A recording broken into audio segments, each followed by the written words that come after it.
Olá, bem-vindo, bem-vindas a mais uma leitura do livro Caderno Proibido, e essa leitura vai ser a nossa 8ª leitura.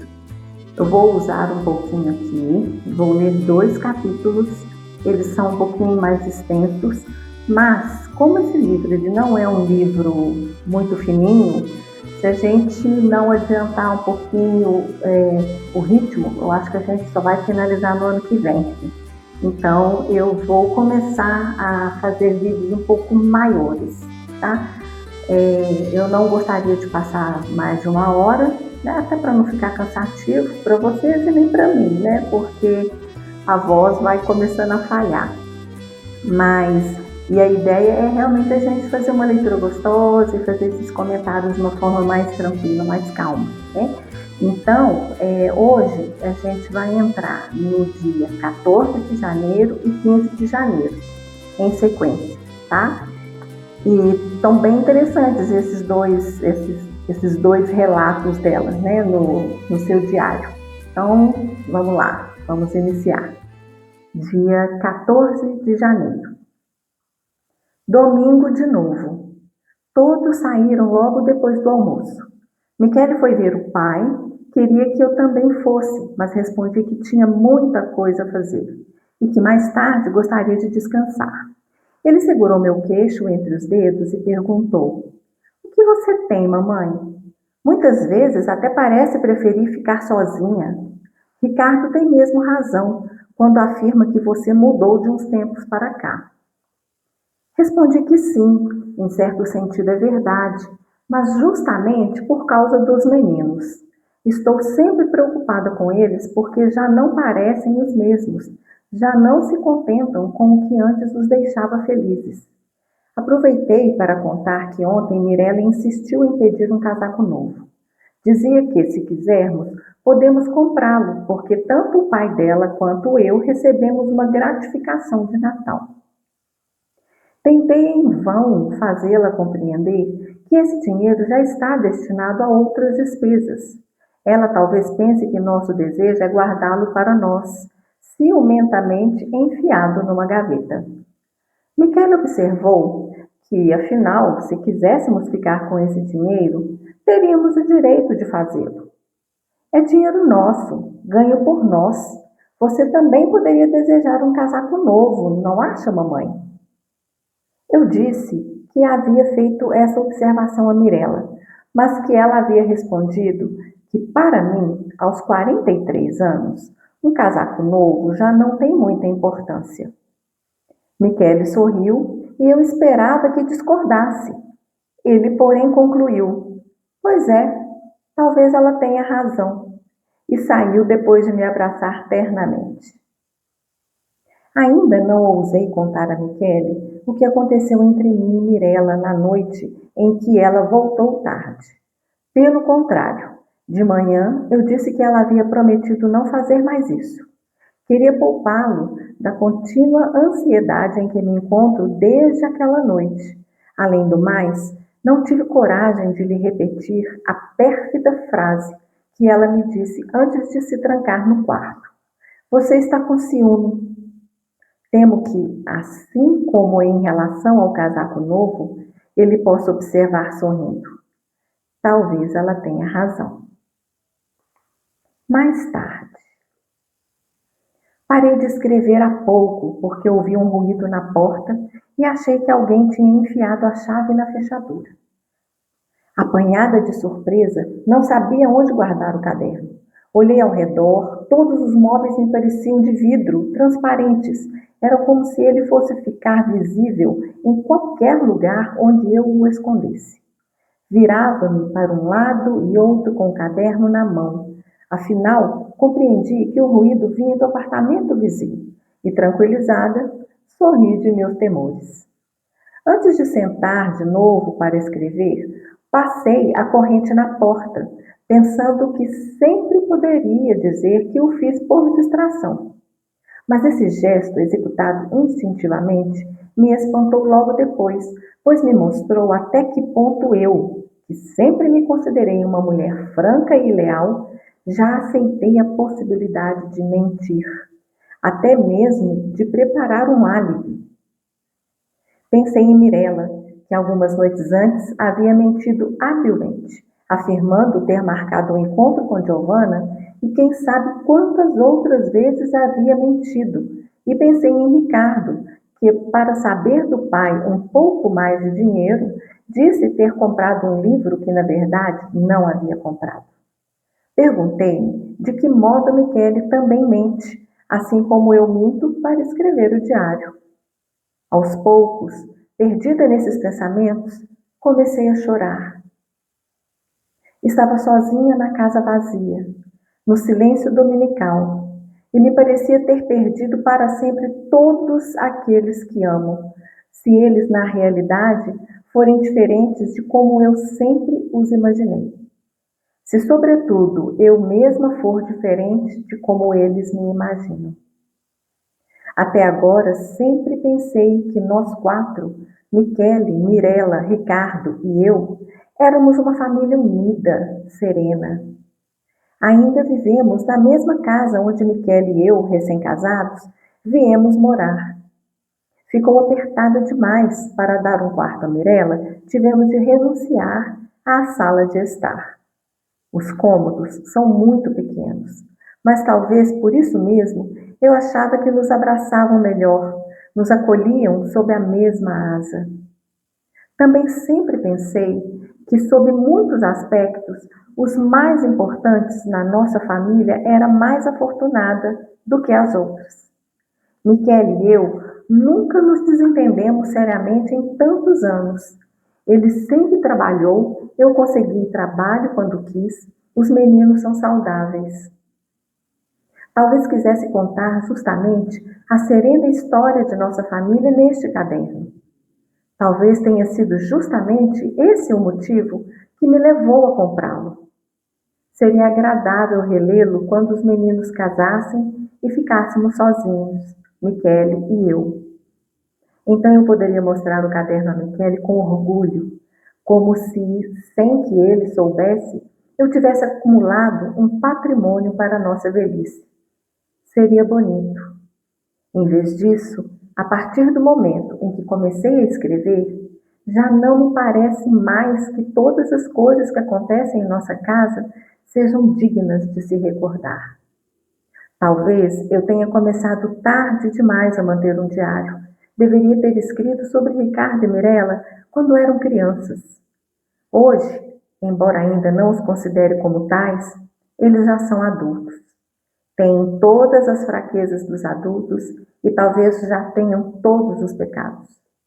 Às vezes, porém, penso que estou errada em escrever tudo o que acontece, fixado por escrito. Parece ruim até mesmo aquilo que, em substância, não o é. Fiz mal em escrever sobre o colóquio que tive com Mirella quando ela voltou tarde para casa, e depois de falarmos longamente, nos separamos não como mãe e filha, mas como duas mulheres inimigas. Se eu não tivesse escrito a respeito, teria esquecido. Estamos sempre inclinados a esquecer o que dissemos ou fizemos no passado, até para evitar a tremenda obrigação de permanecer fiel àquilo. Parece-me que, de outro modo, todos nos descobriríamos cheios de erros e, sobretudo, de contradições entre o que nos propusemos a fazer e o que fizemos, entre o que desejaríamos ser e o que nos contentamos em ser na realidade. Talvez por isso, naquela noite, eu tenha escondido o caderno com mais cuidado do que o habitual. Subi numa cadeira e o pus em cima do armário de roupa de cama e mesa. Achei que, escondendo-o, poderia superar mais facilmente uma dúvida que se apoderara de mim. A de ter vivido por cerca de 20 anos com minha filha, tê-la nutrido, educado, estudado seu caráter com amoroso zelo e, afinal, precisar admitir que, na verdade, não a conheço em absoluto. Então, aqui a gente finaliza o dia 14 de janeiro e várias considerações, né? Acho que vale aqui alguns comentários. ela, naquele ritmo que ela ditou para a sua própria vida, né?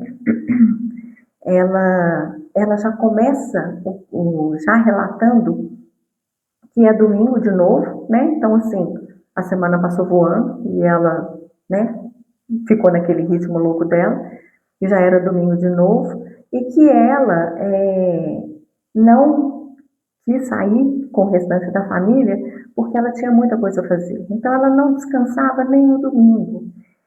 É aquilo que a gente já abordou lá atrás. Ela utilizava os momentos, em tese, que ela poderia estar num momento de lazer e de descanso, ela usava para fazer coisas, para trabalhar.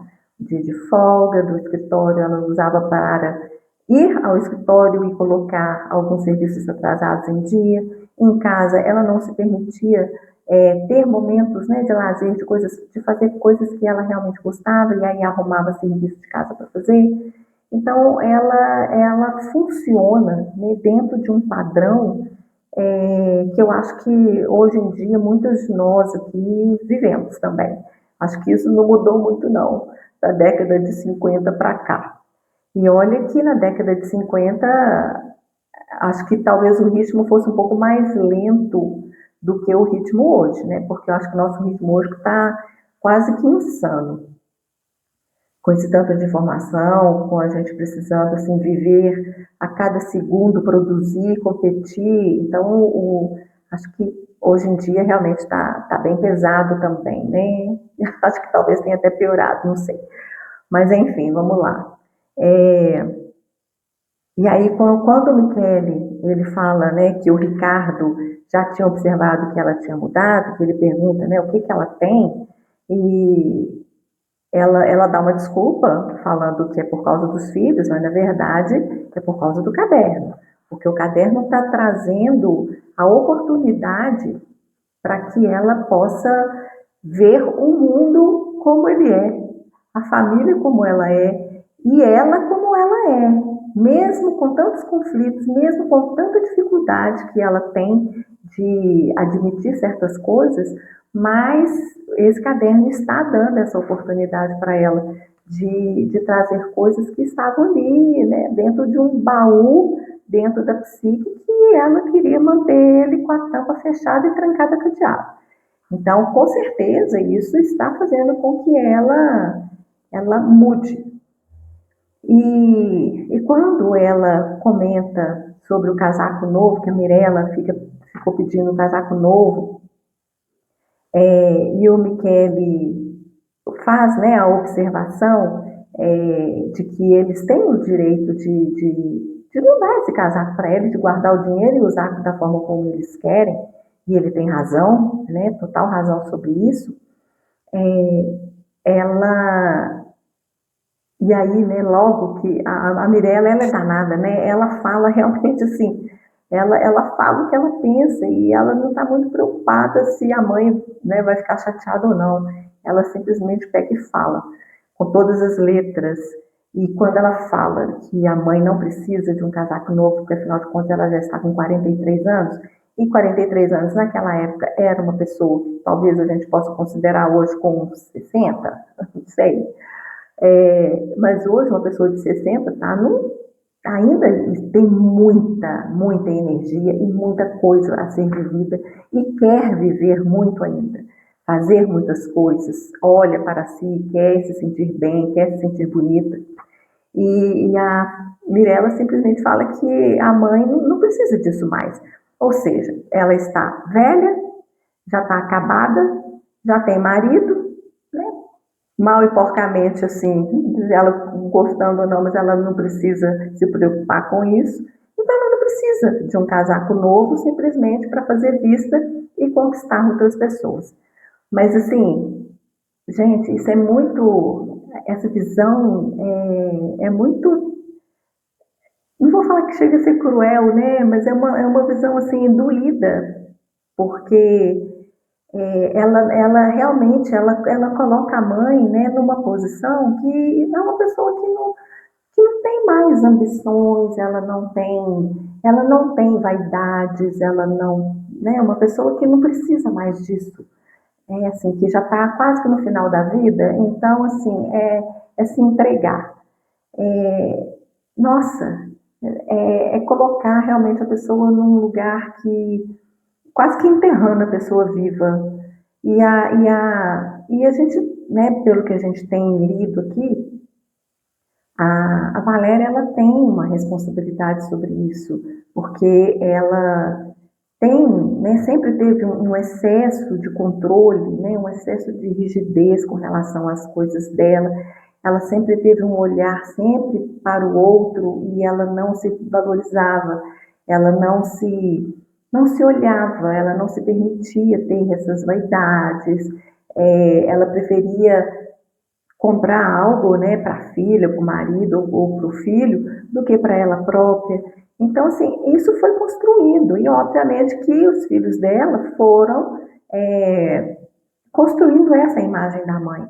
Então, assim, a Valéria, ela não é vítima aqui, né? Tá muito claro isso.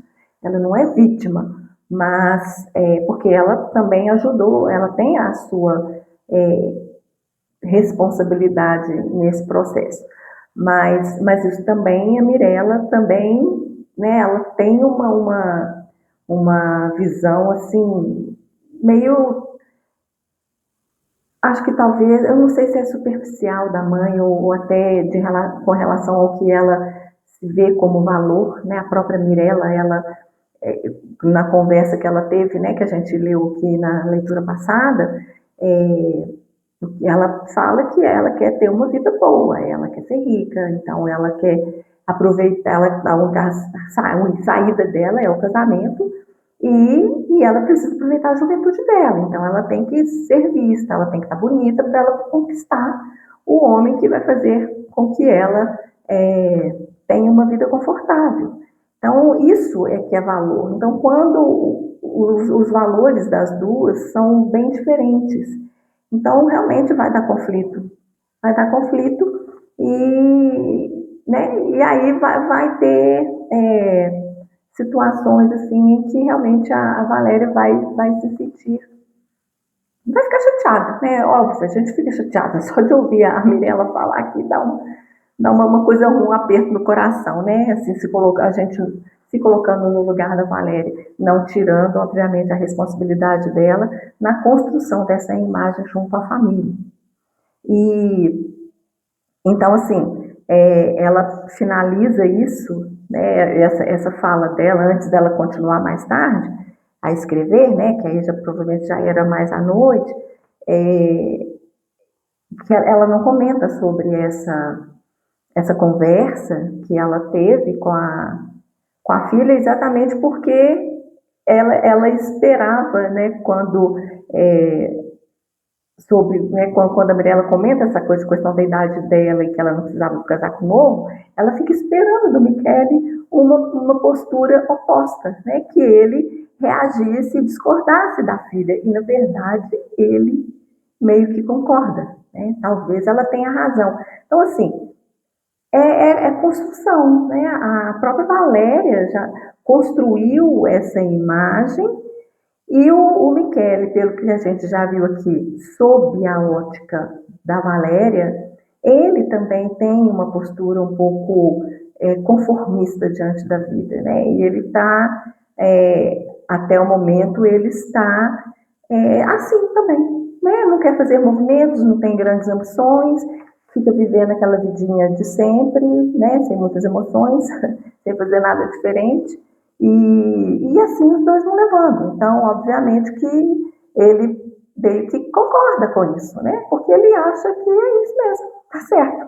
Eles já estão meio que idosos, então não tem que ter muitas pretensões mais na vida.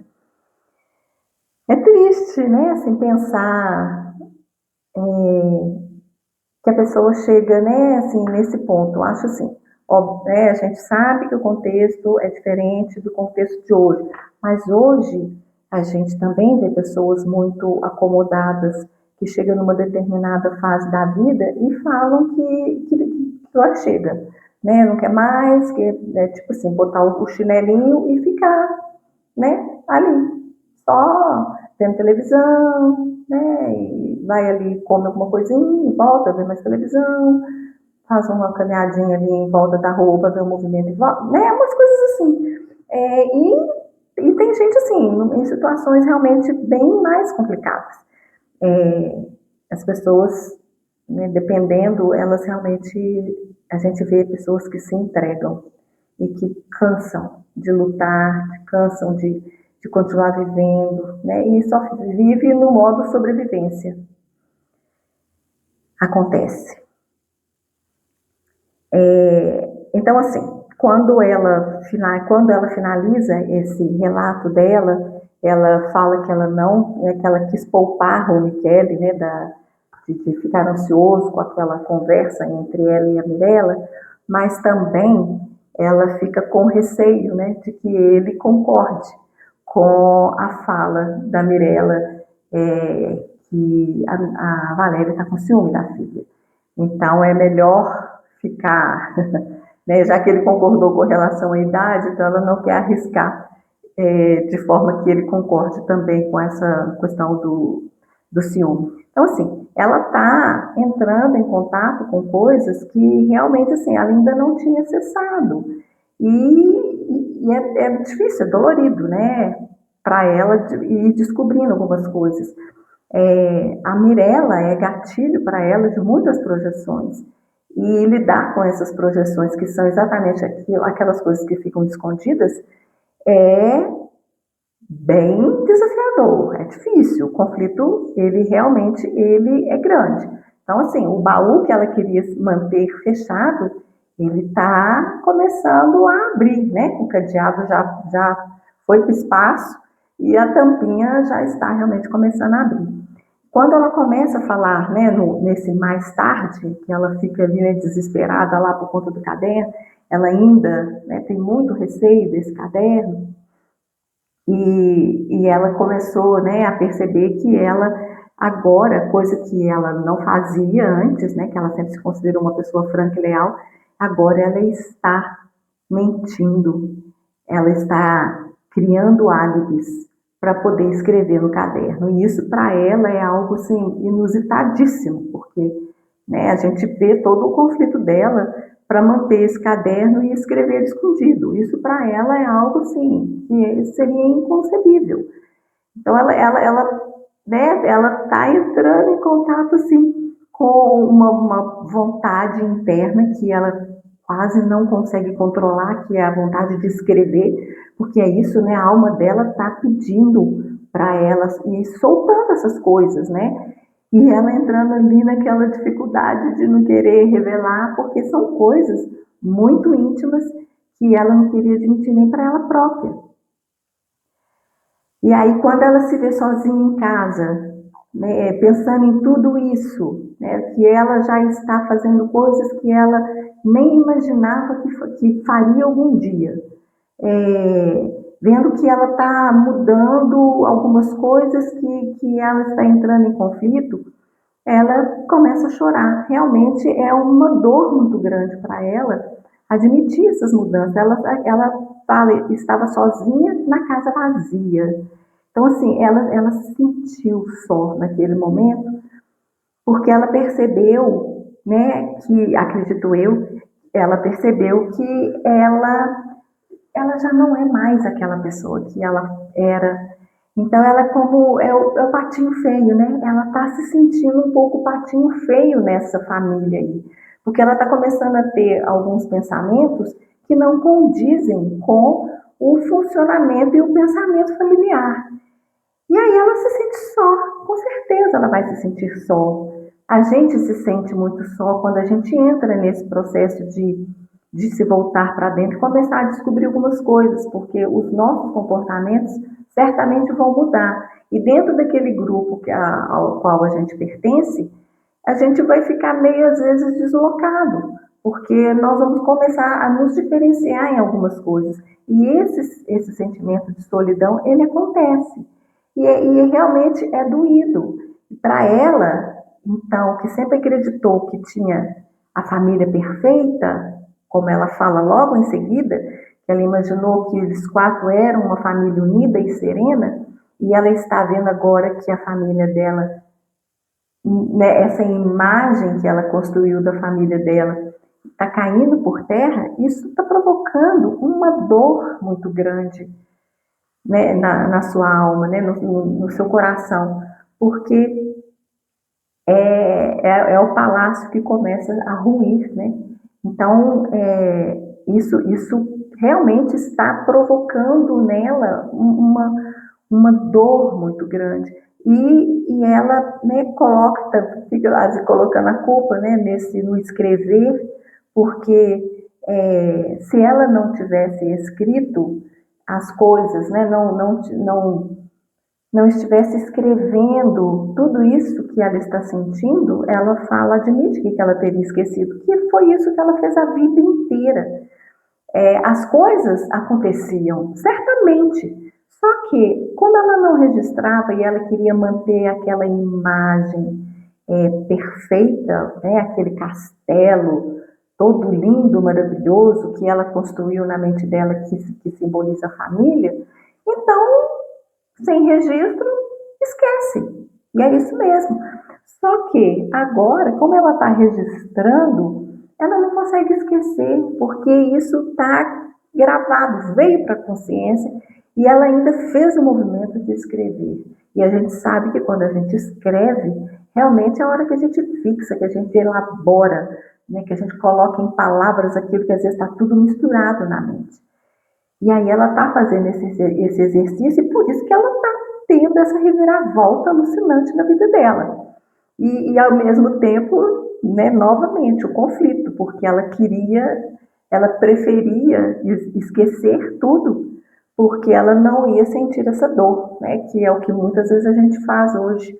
Né, a gente, para evitar passar por esses momentos de dor, que é o momento de ver a real, né, a real da situação, a gente às vezes prefere, né, fechar o olho, fazer cara de paisagem, fingir que não viu, para não sentir a dor, porque realmente sentir essa dor e suportar essa dor exige muito de nós, exige uma base fortalecida, exige um processo de autoconhecimento grande, ou pelo menos já iniciado, para a gente suportar isso. E porque isso vai passar, a dor ela não é constante, permanente, vai ficar ali para sempre. É um momento, mas se a gente consegue elaborar aquele momento, suportar aquele momento, ele vai passar, né? E quando passar, certamente a gente vai estar num nível diferente de compreensão de tudo o que passou e nos fortalecemos mais. A nossa base certamente vai estar mais forte. E quando essa fala, né, ela é muito, muito forte, quando ela fala que parece-me que, de outro modo, todos nós nos descobriríamos cheios de erros e, sobretudo, de contradições entre o que nos propusemos a fazer e o que fizemos, né? Que é isso. Uma coisa é você idealizar, outra coisa é o que a gente faz. Então, para manter essa imagem, igual ela fala aqui, e essa contradição entre o que desejaria ser e o que nos contentamos em ser na realidade. É isso, né? É criar essa imagem idealizada do que se deseja ser e, na verdade, às vezes isso a gente não consegue alcançar, então a gente acaba se contentando em ser o que dá para ser, mas ainda dentro de uma idealização. E quando ela fala desse contentar, me lembrei daquele termo que o Roberto Crema e o Leloup falam, né? Que é a normose. Porque a normose é a gente normalizar aquilo, né, que a gente vive aí no nosso dia a dia, é a gente normalizar isso, mas que na verdade isso nos prejudica. Então, de uma certa forma, eu acho que é isso que ela está falando, se contenta, né? Ou seja, vamos normalizar, vamos nos contentar com isso daqui, que é o que dá para ser, mas na verdade isso não está nos contentando, não está nos trazendo o contentamento. Isso não está nos preenchendo verdadeiramente e nos fazendo felizes. É o que dá para ser, que dá para levar, de forma também a manter o castelo de pé. Ali meio cambaleante, mas tentando manter esse castelo de pé. E aí, quando ela finaliza esse capítulo falando que ela viveu 20 anos com essa filha, nutriu, educou, né? Estudou o seu caráter com amoroso zelo, e no final ela está admitindo que ela não conhece a filha em absoluto. Por que isso? Ela projetou na filha uma idealização. Ela idealizou que a filha dela seria tudo aquilo, né, que de uma certa forma ela valoriza, né, e na verdade a filha dela tem a vida dela, né, tem a personalidade dela, não é uma continuação da Valéria, né, ela não é uma continuação do que a Valéria é. A filha dela é outra pessoa, é outra história, é outro mundo, né, em termos psíquicos, em termos de comportamento. É outra geração, é outro tudo. E isso também, né, causa uma frustração, né, posso até dizer uma decepção, porque é uma imagem que ruiu ali, da sua própria filha. Então vamos passar aqui para o dia 15 de janeiro.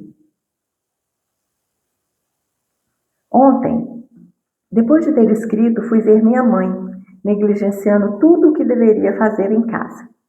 Ela mora aqui perto, num apartamento pequeno, mas ensolarado. Os velhos dão grande importância ao sol. Quando vivia com eles, eu nem sequer me dava conta de que o imóvel estava voltado para o sul, ao passo que ela sempre se vangloriava disso. Minha mãe se alegra muito quando vou visitá-la aos domingos. Tem a impressão de que roubo de Michele algumas horas para dar a ela, e isso a envaidece. Lhe dá certa satisfação. Aos domingos, se o tempo estiver bom, minha mãe fica de mau humor, uma vez que meu pai sai sozinho para uma longa caminhada. Primeiro, os dois vão juntos à missa das 10 e depois ele a acompanha passo a passo até em casa, de braços dados afetuosamente.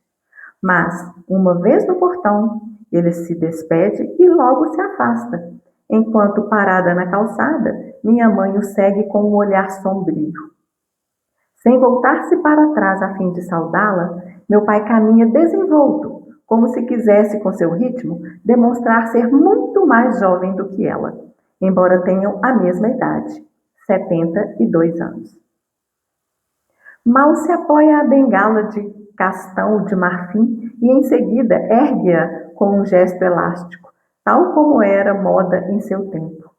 Avança até Vila Borghese, onde vai ao Jardino del Lago e na volta fala à minha mãe do ar livre, das árvores, respirando longamente, juvenilmente, como se quisesse deixá-la despeitada. E de fato consegue. Ela fica o dia inteiro fechada no silêncio desdenhoso. Acontecia o mesmo quando eu era criança e meu pai, aos domingos, ia praticar esgrima ou remar. Tudo é sempre igual na casa da minha mãe. A velha empregada ainda me chama de senhorita e minha mãe insiste em me chamar de bebê, embora eu tenha lhe dito que isso é ridículo. Já tenho muitos cabelos brancos. Quando entro na casa, quase instintivamente vou até meu quarto de solteira. Minha mãe me segue e nos fechamos ali para conversar. O aposento continua igual e eu sempre volto a ele com uma leve sensação de remorso, como se ter ido morar com Michele tivesse sido um ato de rebelião, uma loucura. Quando estou naquele quarto com minha mãe e falamos de Michele e dos meninos, ela, que no entanto os ama ternamente, parece me escutar como se eu falasse de estranhos que se intrometeram entre nós sorrateiramente. Ontem mesmo, como de hábito, sentei na cama e minha mãe começou a costurar.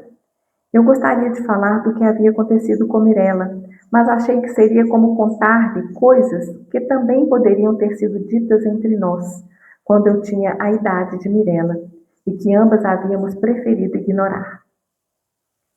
Na casa da minha mãe, eu sempre tenho um trabalho iniciado, um suéter para Michele ou para os meninos, de modo que pouco depois comecei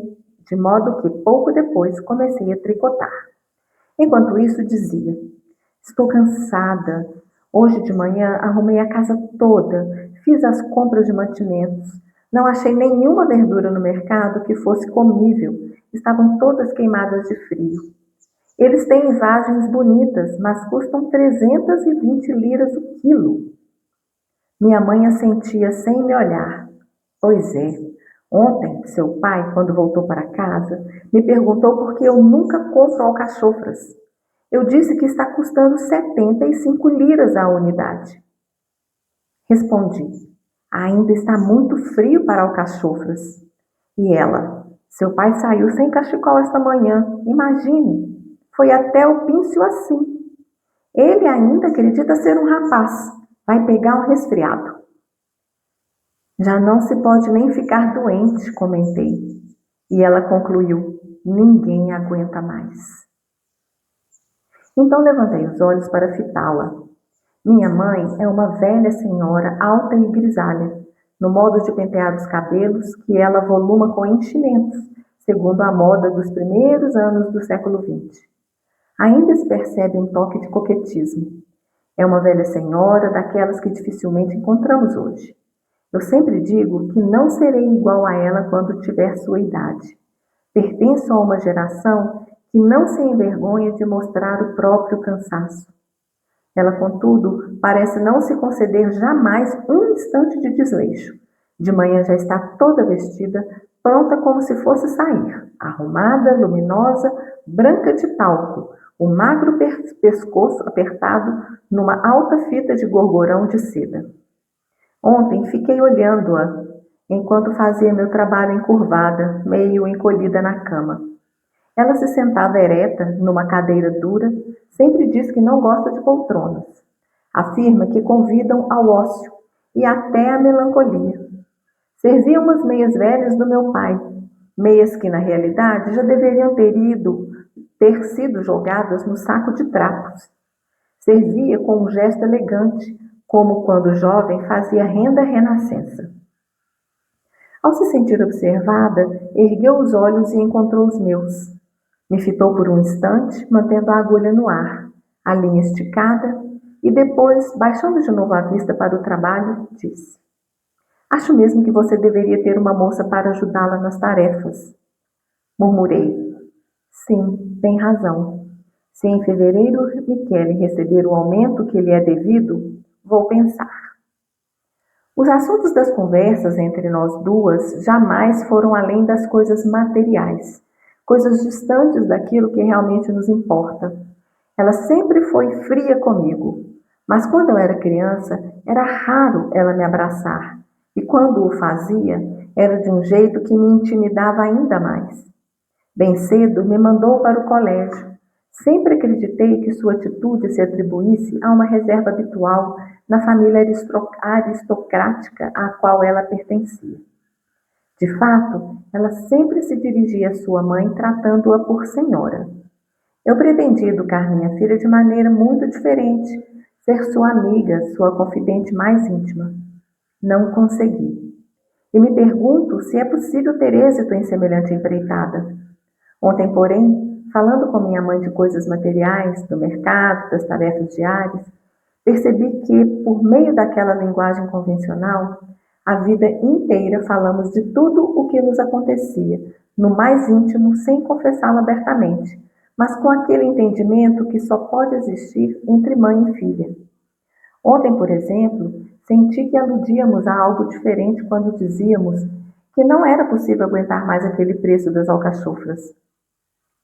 E ela reconhecia em mim um cansaço, uma debilidade perigosa, quando me aconselhava a arranjar alguém que me ajudasse nas tarefas domésticas. Creio ter entendido tudo isso somente agora, talvez porque agora eu também tenho uma filha que não consigo compreender. Mas vou compreendendo minha mãe e escrevendo sobre ela. Tenho vontade de aninhar a cabeça em seu ombro, como nunca ousaria fazer se ela estivesse presente. Nos primeiros tempos do meu casamento, quando sentia alguma dificuldade em me habituar ao temperamento de Michele, e afinal à vida de mulher casada, Eu ia procurá-la com muita frequência. Nós nos sentávamos, como agora, no meu quarto, e eu dizia: estou com dor de cabeça, me dê um analgésico. Ela nunca me perguntava o porquê. É um tempo, dizia, dando-me um comprimido de aspirina. E me aconselhava: descanse um pouco antes de voltar para casa. Não falava mais nada, ficava trabalhando e eu também silenciava, deitada na minha cama de solteira. Via o sol entrar pelas vidraças em losangos verdes e violeta e emitir lampejos que me agradavam muito quando eu era criança. Passou? Minha mãe perguntava, desviando ligeiramente os olhos do trabalho. Por fim eu dizia: acho que estou um pouco melhor. Enquanto ela me acompanhava à porta, informava-se sobre o jantar na minha casa e eu respondia, digamos, risoto e bife. Na manhã seguinte, ela logo telefonava para perguntar se Michele tinha gostado do risoto, se havia comido com gosto. Quando eu respondia que sim, que tudo tinha corrido bem, eu a ouvia dar um suspiro de alívio. Talvez seja preciso ficar quase velha e ter filhos grandes, como eu tenho, para compreender os próprios pais e, nos espelhando neles, compreender um pouco sobre nós mesmos. Agora, de repente, creio perceber em qual abismo de solidão eu cairia se não pudesse mais telefonar à minha mãe e dizer-lhe que Michele e os meninos estão bem e comeram com gosto. Até o momento, por causa do nosso modo de conversar, me parecia que nunca havíamos nos entendido. Eu nunca teria ousado dizer sinceramente à minha mãe que não acreditava mais na Befana, como Mirella me disse. Aos 10 ou 11 anos, eu ainda fingia acreditar. Foi ela mesma quem me perguntou um dia: o que você quer que eu lhe dê pela Befana? Lembro que não pestanejei, mas corei. Respondi que gostaria de um par de pantufas forradas e as ganhei. Na realidade, somente naquela ocasião admiti para mim mesma que os presentes vinham da minha mãe e não da Befana. De igual modo, quando me apaixonei por Michele, não ousei confessar nada a ela. Dizia sempre: estou sem fome, para esconder meu estado de espírito, minha feliz inquietação. Aqui ela finaliza o relato desse dia 15 de janeiro, que é esse encontro com a mãe. E algumas observações aqui bem interessantes, né, que a gente pode fazer, que quando ela fala logo no início aqui, pequenas expressões que a gente pode tirar alguns significados, né? Porque quando ela fala que foi ver a mãe dela, negligenciando tudo o que deveria fazer em casa. Então, assim, é como se ela estivesse praticando um ato de rebeldia. É essa a impressão que passa. Negligenciou tudo, assim. Ou então, a negligência é uma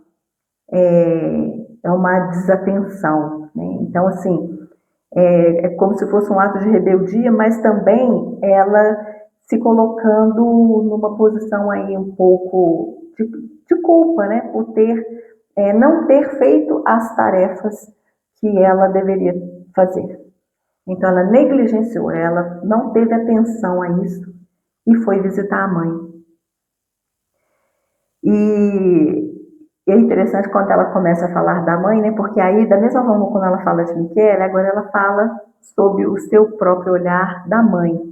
E aí, a mãe dela, a gente vê também, né?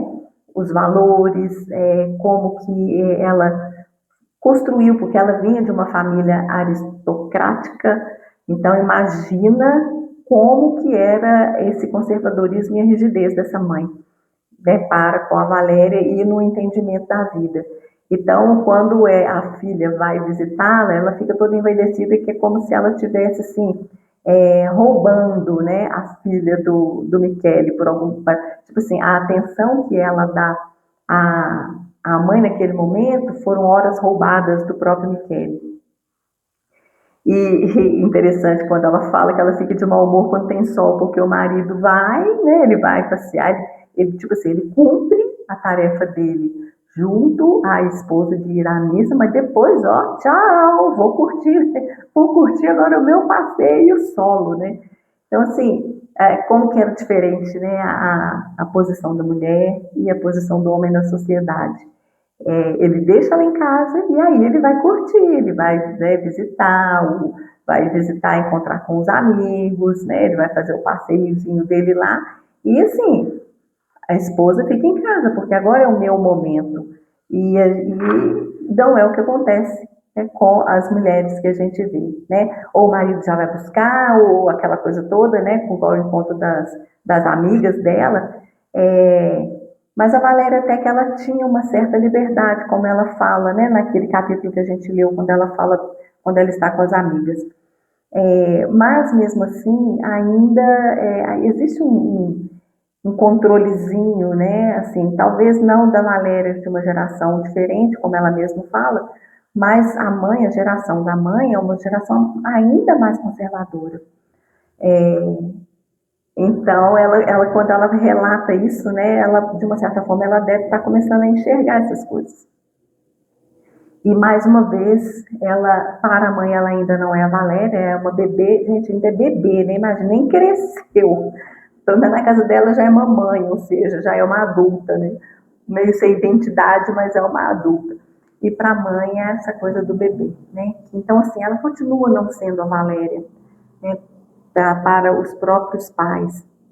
E, e aí, ela, é interessante que ela fala, né? Como dessa relação, né? Que ela idealizou, né, de ser aquela amiga, né, da Mirella, mas isso ela fala um pouquinho lá para frente, né? Mas assim, ela tinha medo de falar para a mãe as coisas que a Mirella tinha falado para ela, exatamente porque ela não sabia se ela própria já tinha falado isso para a mãe. Então, aí a gente começa a perceber que realmente são projeções que a Valéria faz sobre a filha, né? Porque, assim, no fundo, a Valéria também tinha os seus desejos e acabava escondendo da mãe, né? Mas só que ela não tinha a coragem, né, e a espontaneidade de falar que a Mirella tem, ela não tinha. Porque, por conta desse conservadorismo todo da mãe, etc. Então, e o próprio medo dela, né, de entrar nesse conflito aí. Então, é interessante perceber, né, como que essas gerações e a própria Valéria, como que ela foi se construindo aí. Né? O silêncio dela já começou já na família de origem. Ela não conseguia manifestar o que ela sentia e o que ela pensava. Acredito eu, por conta muito desse conservadorismo muito grande da mãe. Então, ela não tinha coragem de enfrentar isso. Uma outra coisa que eu destaquei aqui, né, que ela sempre, né, lá ela falou que ela sempre tinha um trabalho iniciado na casa da mãe, e percebem que, mais uma vez, nunca é para ela, ou era um suéter para o Michele, ou para os meninos, nunca para ela, gente, nunca para ela. Quando é que essa mulher vai começar a fazer alguma coisa para ela? Eu fico lendo, eu fico, oh, minha filha, que hora que você vai fazer uma coisa para você? Porque realmente, né, ela se doa muito, ela não olha para ela. E aí, assim, a gente vê o diálogo das duas, e ela mesmo, logo lá mais para frente, ela já começa a falar sobre isso, né, que o diálogo entre elas duas eram de coisas muito superficiais, materiais, nada mais íntimo. Então, assim, são duas pessoas que não teve aquela relação de mãe e filha mais próxima, né? Uma relação de acolhimento. A Valéria, ela não, percebe-se aqui que ela não foi uma filha que teve aquele colo da mãe, né? A mãe, ela cita, né, muito claramente aqui, né, que a mãe dela não era muito raro quando a mãe abraçava. E quando acontecia, a própria Valéria ficava constrangida, porque provavelmente era uma coisa forçada. E aí, e também, como ela não estava acostumada com isso, ela se sentia extremamente constrangida por um ato, né, da mãe que não era uma coisa normal. Ela não sabia nem como reagir a esse abraço. Se ela devolvia o abraço, se ela, né, ela não sabia. Fico imaginando ela de ficar igual uma estátua, assim, recebendo o abraço da mãe. Mas é isso, né? Uma total falta assim, de intimidade, de acolhimento, de proximidade. E foi nesse ambiente que ela cresceu. Então é óbvio que isso traz é, reflexos muito fortes na formação da sua personalidade. E aí ela coloca isso, né, reflete isso na família e constrói essa família, né, perfeita que ela sempre, que ela idealizava. E aí é interessante que ela fala aqui, né, eu sempre digo que não serei igual a ela quando tiver sua idade. Pertenço a uma geração que não se vergonha de mostrar o próprio cansaço. Ela própria está falando num outro contexto, mas exatamente a mesma coisa que a Mirella fala deles, né? Dela e do pai. Não quero ter a vida que vocês tiveram, não quero ser como vocês. Então, assim, é muito interessante isso, né? E aí ela fala que ela também não queria ser igual à mãe, né? Quando ela tivesse a idade da mãe, ela queria ser diferente, porque ela é de uma outra geração. Sim, ela é de uma outra geração, mas a gente percebe que ela tem comportamentos e pensamentos muito repetidos que vieram da mãe. E isso é uma tendência, né? Nós mulheres refletimos muito a repetimos, né, alguns comportamentos e formas de, de, de, de educação que as nossas mães nos deram. Isso é muito comum de acontecer. Então, hoje em dia, é só se a gente parar um pouquinho e começar a pensar que a gente vai achar aí vários comportamentos semelhantes. E comportamentos até que a gente não gostaria, que a gente fala, não quero ser assim. E aí a gente se pega repetindo exatamente esse comportamento. São os complexos, né, que vão aí mexendo conosco, né, fazendo essa confusão toda dentro de nós.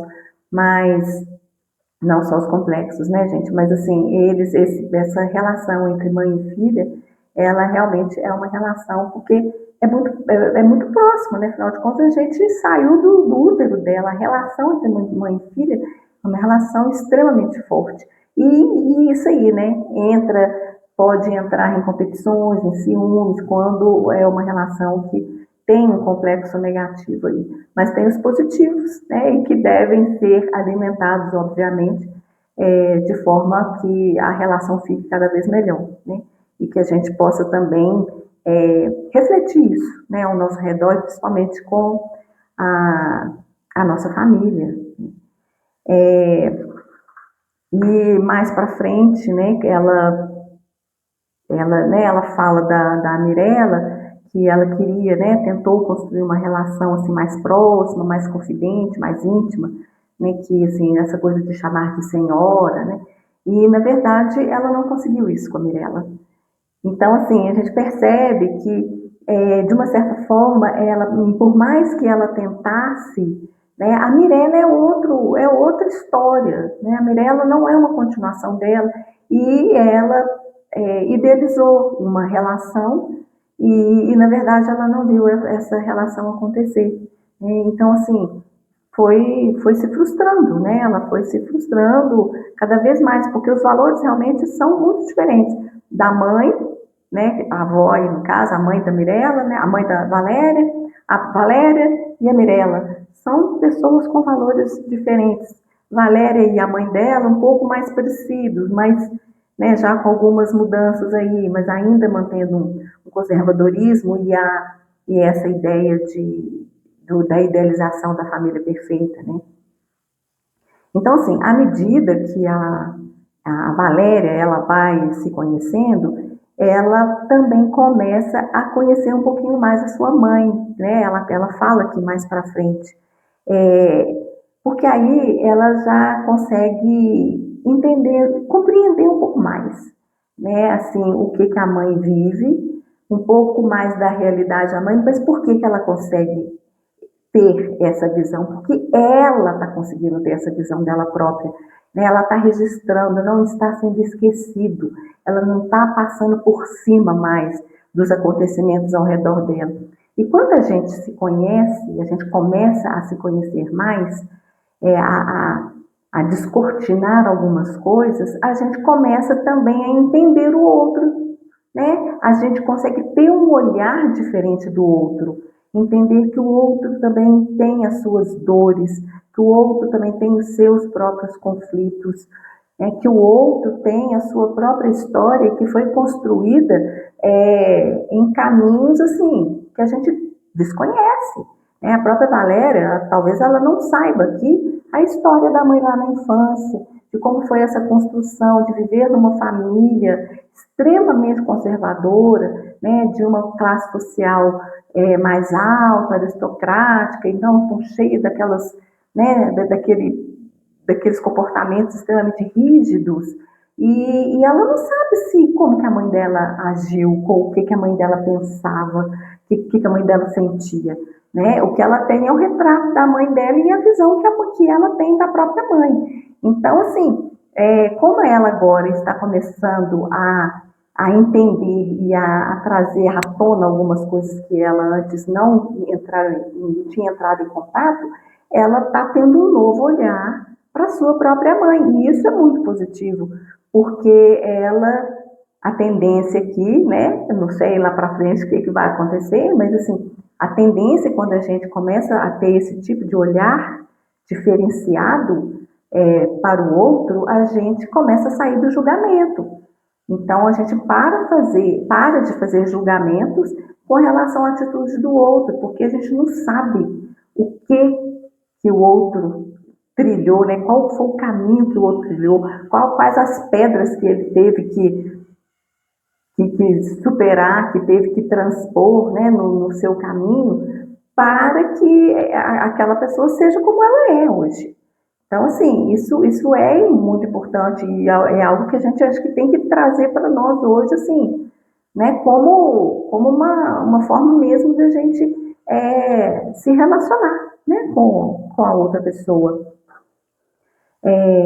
Então, né, ela continuou falando, né, sobre essa questão quando quando ela se casou com o Michele, né, a mãe ficava preocupada se o Michele tinha gostado da comida dela, né, olha para ver, né, onde a mãe estava preocupada era se o Michele tinha gostado da comida, porque, né, se estava gostando, né, da forma como ela estava agindo em casa, ou seja, é aquela coisa mesmo, né, daquele conservadorismo da família, porque assim, se o Michele não gostasse, não comesse com gosto a comida dela, como que ia fazer? O Michele poderia simplesmente separar dela, e aí? Ia ficar uma filha mal falada, né, separada, que na época era um absurdo, isso aí, né, era algo assim que, né, ficava mal falada, então assim, ela precisava, né, que o Michele gostasse da comida dela, porque ser uma boa cozinheira, né, era ser também uma boa esposa, era valor, era qualidade,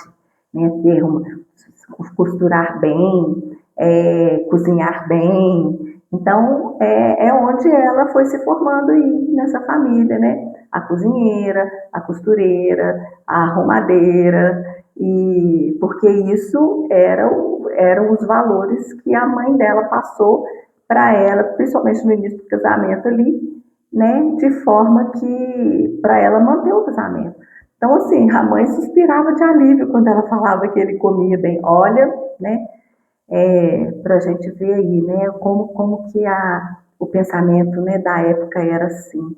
E hoje, não sei, eu acho que algumas famílias mais conservadoras podem até ainda ter esse tipo de comportamento, sim, né?